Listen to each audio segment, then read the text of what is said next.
Hello everyone, welcome to another episode of Advanced Trick Theory. Today we're going to be talking about flow, which I personally think is one of the hardest aspects of freestyle flying.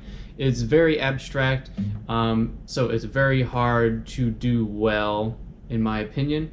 So I'm going to try to explain the best I can, like what flow is and how you can improve it in your flying.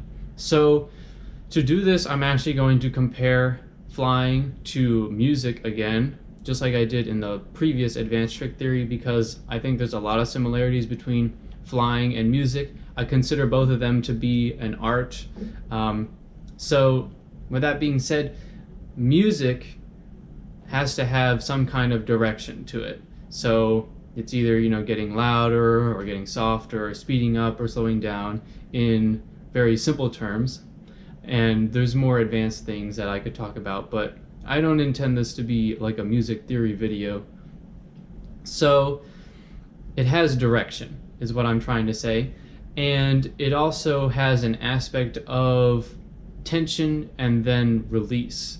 And that's really how the emotion is expressed through music. And I think with both music and flying, the goal is to express or convey some kind of emotion or tell a story or something like that. So I have my guitar out here to try to get you guys to hear what tension and then resolution is, or tension and release, so that you kind of have that idea in your mind when we take a look at the flight footage. So I'm just going to play two chords. The first one's going to be tension and the second one's going to be resolution or release, or whatever you want to call it.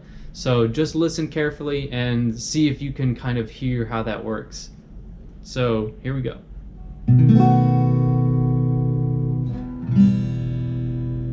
So you can hear the first chord is kind of more aggressive, more like dissonant is the word in music. So there's like tension there. Hopefully you can hear that. And the second chord is a minor chord and it's a little calmer. Alright, and that's the resolution. So hopefully you can hear that, and if you didn't, that's okay, because we're just going to talk about it in terms of flying right now. So let's get to the flying.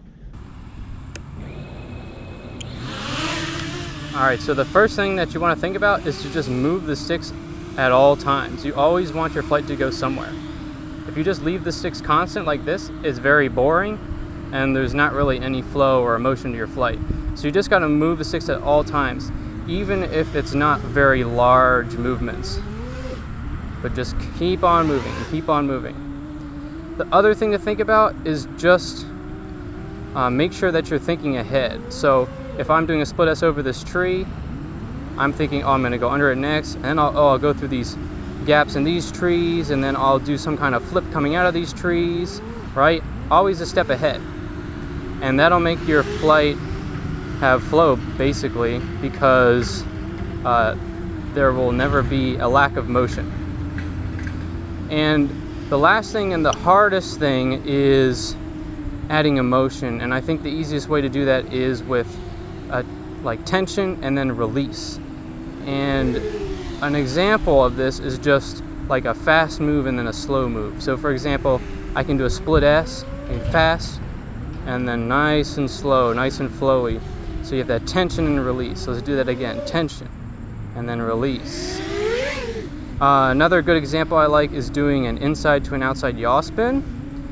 So if we do that, it's tension and then release.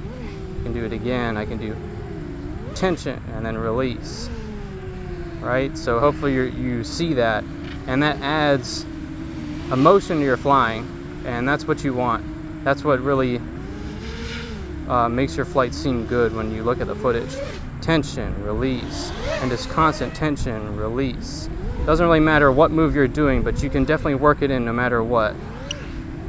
And there's kind of a rhythm to it even when you're just doing it over and over. Tension, release, tension, release, tension, release. Okay, I wasn't even going through objects or anything, but it still had flow there because I have that tension and release aspect.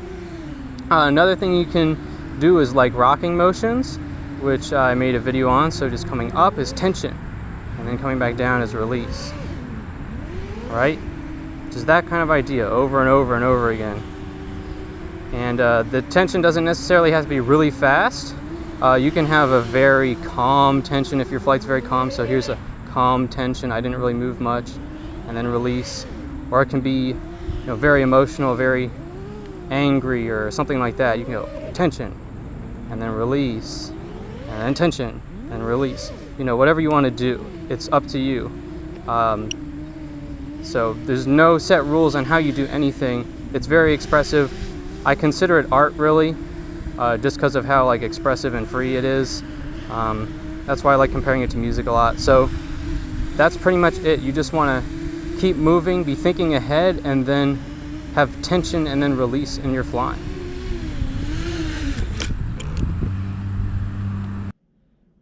Alright, so that's it for this one. I know that flow is a very abstract concept, so I hope I did a decent job explaining how you can try to improve your flow in your flying. And the last thing I'll say about that is maybe trying to fly with music if you don't already, because flying and music to me are very closely related. So maybe give that a shot next time you're out flying. So with that said, let me know down in the comment section below what other videos or ideas that you want to see in this series. And please like this video if you liked it, get subscribed to see more content like this in the future, and thanks for watching.